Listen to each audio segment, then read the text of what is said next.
Welcome back. It's time for Eco Watch, and tonight we focus on the Mining Act.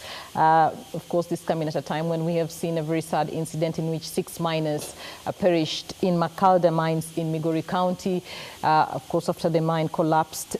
And that, of course, begs the question, just how safe are the mines, and what is it that we need to do more to ensure the safety of miners? And also, we will be focusing on the communities that live around some of these regions. Mostly, you will agree that most of them do not benefit from the proceeds from the mine. Of course, the Act seeking to address this, but how practical is this, and are they getting the job opportunities that are envisaged in the Mining Act? To help us digest all this, we have with us in studio Benson Ochieng, who is a legal expert, and he will be telling us in terms of implementation what has been done and what more needs to be done to ensure that both parties benefit from this particular resource that we have as a country. Thank you, Benson, for coming to our studios. Always my pleasure. Let's begin, with a sad incident that we saw happening in Makalda mines. Right. It brings to question just how safe are the mines? And, when we talk about safe mines, is it really possible to have safe mines? Well, to the second question, it's possible to have safe mines. Mm-hmm. Unfortunately, in this country, we've never had that from time immemorial because the nature of the kind of mining going on in Migori and Makalda mines is what we call artisanal mining. Mm-hmm. And as you know, for a long time, we didn't have legislation or a law that brought that into formal sector of mining. And so it is artisanal in that it is done rudimentarily with the traditional facilities and in the traditional form. And which means that you can't vouch for the safety of the activities that take place in the mine. There is no expert to check whether the rocks and the ground is firm enough to withstand the pressures put on it. And of course, they use rudimentary tools which cannot really protect them. And they also don't use the right gear that is required when they go into the mines. And these are some of the key issues that we hope to resolve with the Mining Act of 2016 to bring all that into the formal management system for mining in this country, and to be able to harness it and support that kind of approach to mining. Is it captured in the Act, and if indeed it is captured, what is the pace of implementation? Well, definitely, as indicated, the main reason why we really needed mining legislation was to bring that such issues into our formal system of mining. Because prior to the 2016 Act, we had a colonial legislation actually dating back, way back to 1940. And you can imagine that over 50 years after independence, we were still relying on that same law. And of course, we know the idea behind colonial system of exploiting our resources was basically to take it away and let it benefit other people and build their own countries. That was based on imperialism. And so it wasn't meant to benefit local people. And so the law did not capture the fact that actually there were communities that live near mines and that were supposed to benefit from the resources.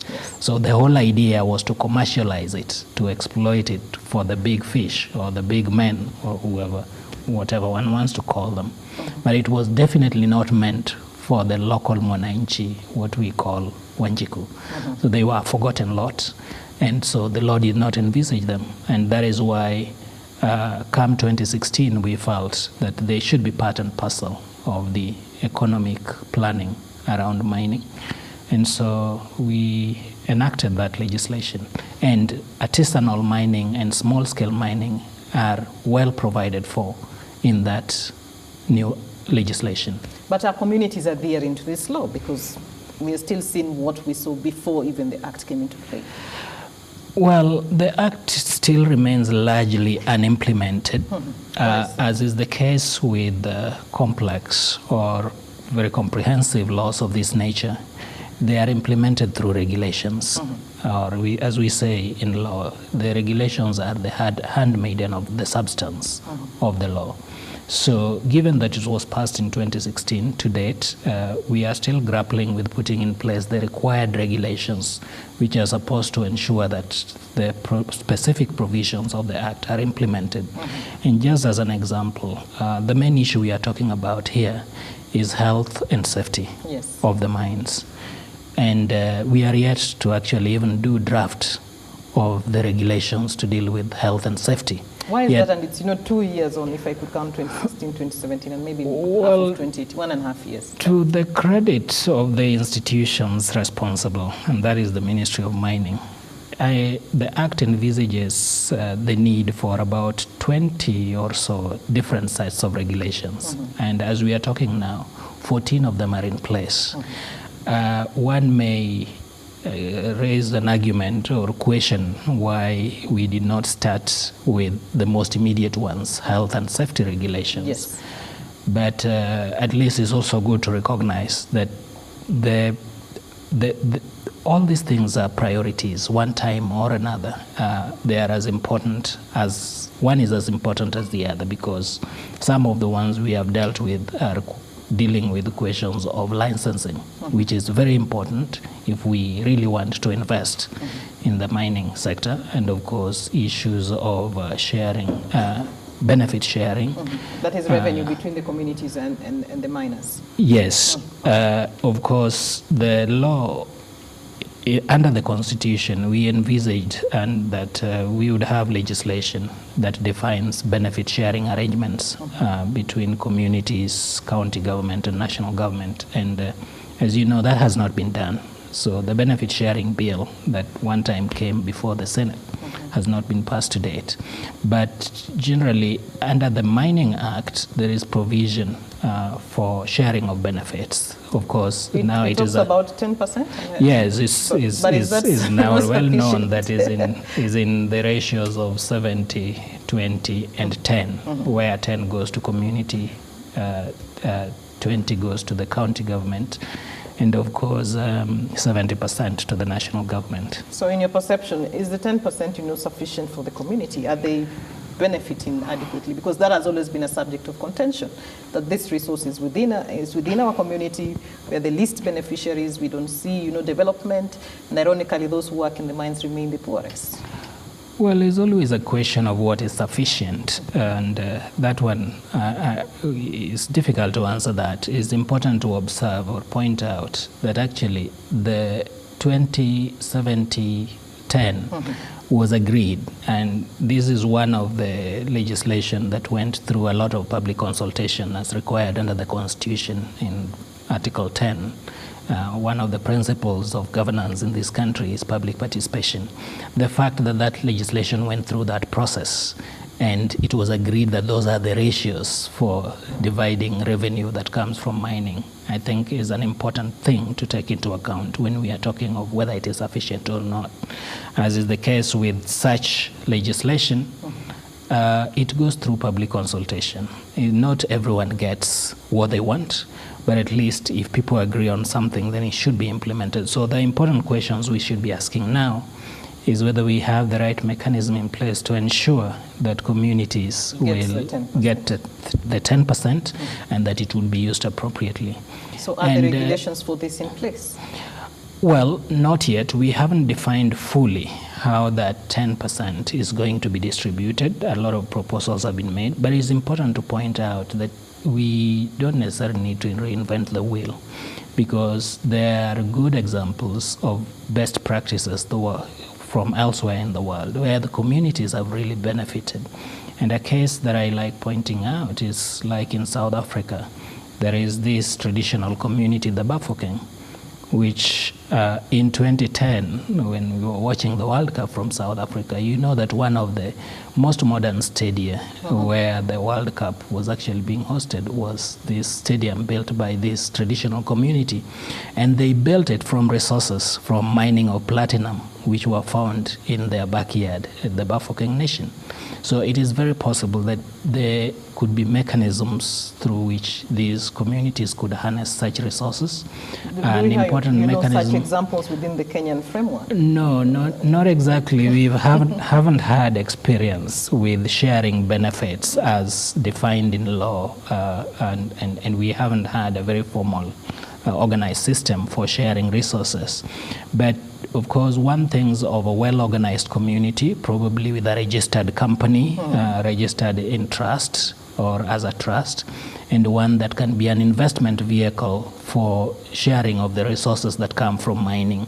I know that probably sometimes you create a lot of problems if you don't define those well, because for a lot of people they might easily say, no, just divide the money among us. And we know what happens in the localities where I come from when we see compensation is given, say, to an individual. You focus on your immediate needs and not many times, is on the immediate needs. But we've seen actually snippets of the kind of challenges we may have where there are mining or sharing of resources, payment from resources that are accruing from natural resources, that sometimes you just kill these communities because people get into lifestyles that they can't ill afford, and basically overindulge in drinking and other kinds of things. So we have to be very careful to ensure that we don't destroy local economies by giving these kind of windfalls,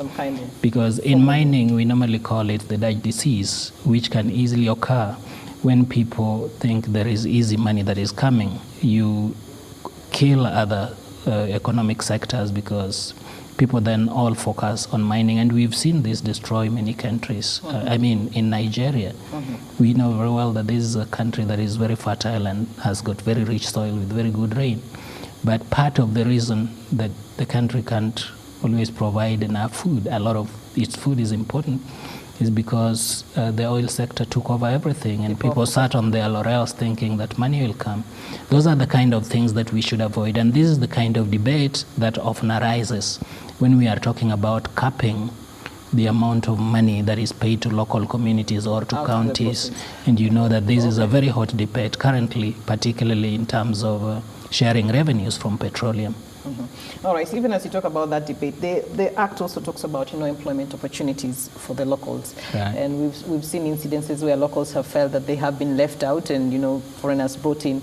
But the bill talks about technical expertise being more coming from outside. Is this being implemented? Are locals getting employment opportunities? Well, what we are talking about here is local content, and is part of the wider debate of benefit sharing, because the truth of the matter is that mining, as the case with exploitation of any other natural resource, disrupts local lives and social systems. So you have to find a way by which you compensate, or at least you don't disrupt the livelihoods of local communities, and you do that by ensuring that they derive certain benefits. In terms of employment, this is what we call local content, basically giving a degree of priority or first opportunities to the people who bear the brunt of the particular activity that is taking place, that is mining. But also is just in recognition that at least they retain a degree of first ownership or first right to benefit from the resource. And but is thirdly, it happening at the local level? This is also important because incidentally, and particularly in this country, we've seen that the majority of areas where we are finding these resources have been marginalized and are fairly poor and vulnerable in a certain way. So this is also a way of ensuring that we boost them economically in recognition of the fact that they probably need those resources to be able to catch up. But Benson, these things are very good in law, but practically, are they happening? That is the question. Well, we are in the nascent stages of developing this. I believe the fact that we have agreed that certain resources will go to this particular designed framework is important. Of course, you talk to communities, there is not a lot of confidence. This is partly historical, partly is just because of our political system. There is a lot of suspicion, and that is probably one of the most tricky things to deal with in the current situation, because people just don't seem to trust that they will benefit from these resources. People don't believe that people mean well for them, and therefore based on the historical facts that we have seen, it is justifiable. The challenge that lies with the authorities is to find ways to educate people and to build confidence. And you do this one step at a time. Okay, and if we are not going to build that confidence, then it will be very difficult to deal with some of the challenges we are talking about. Okay, informed our time is up, but in your opinion, do you think the mining activities in our country are well regulated? Well, we have a good law. To be honest, I think the Mining Act is as good as it could be. We need the regulations in place as soon as yesterday. I think 2 years down the line is a long time. It's good to appreciate that some efforts is going into this, but there is a lot of need to build confidence and, of course, to act in haste and speed to put all these frameworks in place and, of course, to put in place the institutions required to deal with these things. If we get that right, then I think we will be on the right path to resolving these issues. Yeah. All right. Thank you, Benson. Unfortunately, we've run out of time, but we do appreciate you giving us insights on what is contained in the Act and, just letting us know that perhaps it's the regulations that still need to fully be implemented for us to see change at the local level. Right. Well, that is Benson Ochieng, a legal expert, just giving us insights into the Mining Act, of course, coming at a time when we've seen a very tragic incident in Migori County where at least 6 miners died in the mines, and of course just trying to focus on what are some of the best ways we can be able to ensure the health and safety of some of the miners. This is where we put a cap on EcoWatch, but of course business news is up next, so stay tuned.